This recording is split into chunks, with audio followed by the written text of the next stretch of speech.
Welcome to LA. Busy sidewalk, city sidewalk. Busy sidewalk, city sidewalk. Walking down the street, chickens roll, LA. Busy sidewalk, city sidewalk. Busy sidewalk, city sidewalks. Walking down the street, chickens roll, LA. Hey. Sidewalk, city sidewalks. Out on the weekend, anything goes in LA.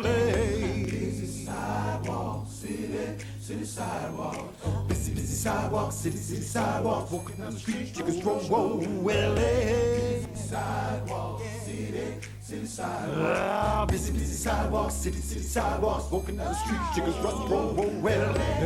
Hey. Sidewalk, city sidewalks. Out on the weekend, anything goes in LA. Busy sidewalk, because you're special as a person as well. And I know that this is kind of a new venture in a way, and you haven't worked out all the details, but I know that you're going to be giving a portion of all the profits from the sales of these shirts to whether it's for battered wives or AIDS research or abused children or something. I know you haven't quite worked that exactly out yet, but I know it's going to be for some worthy cause like that. Absolutely. And I think that's great that you do that. And I think that, artists do things like that. That these comedians and singers do Live Aid and all. People in the arts, I find, just seem to care about society more than as a group, probably more than most any other group that I run into. That's probably why I like to have artists on my show, because I think they are all special people. Okay, and I want to say that you've really trained the Da Vinci twins, Mona and Lisa. They're sitting here they haven't moved. And it's incredible the way they can sit there like that and not move at all.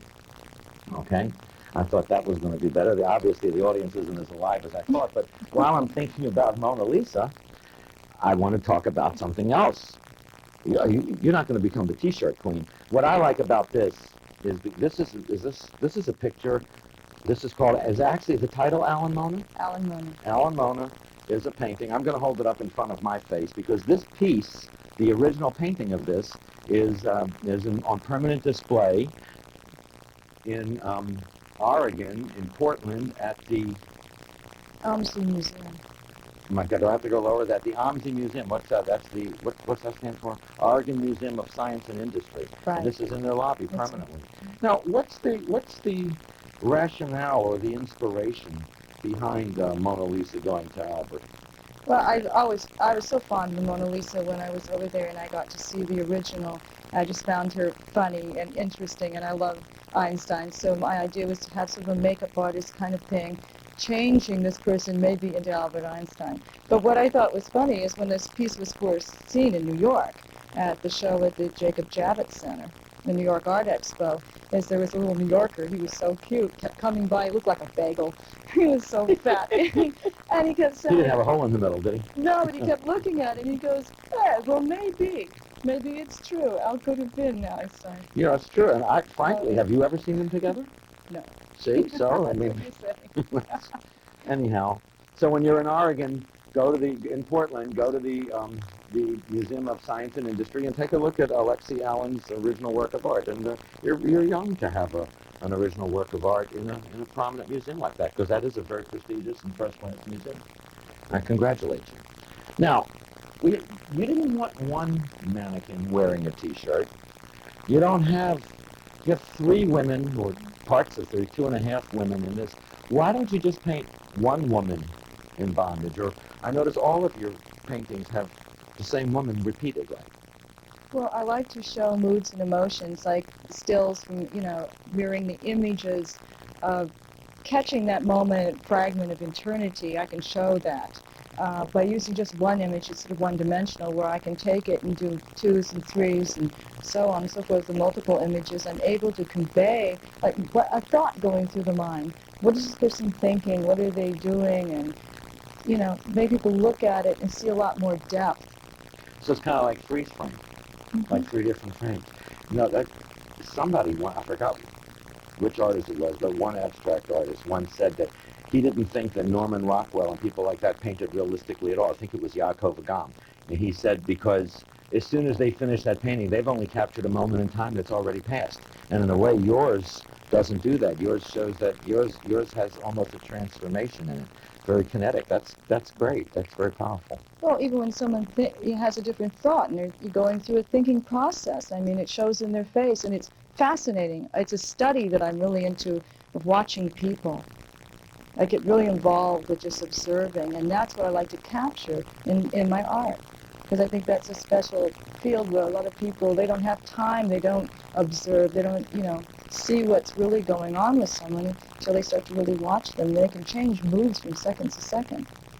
Well, do the women so you pretty much paint, but you don't just paint women, because I'm saving something for the second half of the show. I know you've traveled around the world and met some really wonderfully spiritual and highly evolved souls and people, and you've drawn them, and I've seen some of them, so I know you do draw men, but do you pretty much paint women?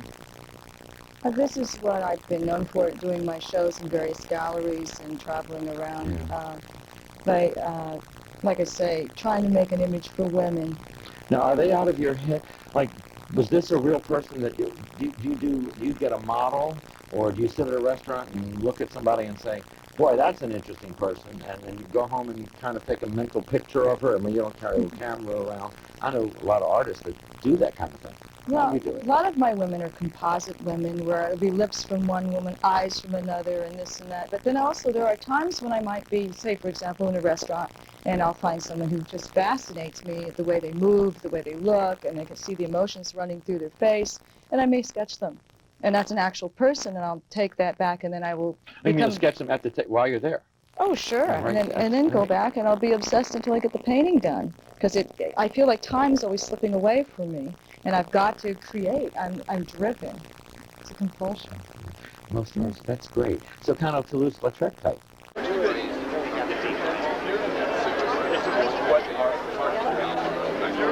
Starter market. It doesn't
The moonshine is so bright, I've got to have my shades on. I'm allergic to this boa. Something's happening.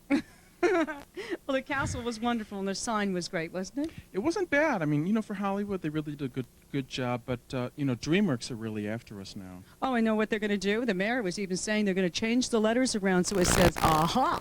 I know who that was on the one. It was David Geffen. Oh, that was the one that was calling us. That was it. Oh, but I think it was Steven Spielberg, too. Well, they're fighting. I know. Well, anyway. Who are we going to go with? I don't know. We got to talk to. And you're from Seattle. I think it could have been Bill Gates. You never know. It's probably Microsoft. I know. Hmm.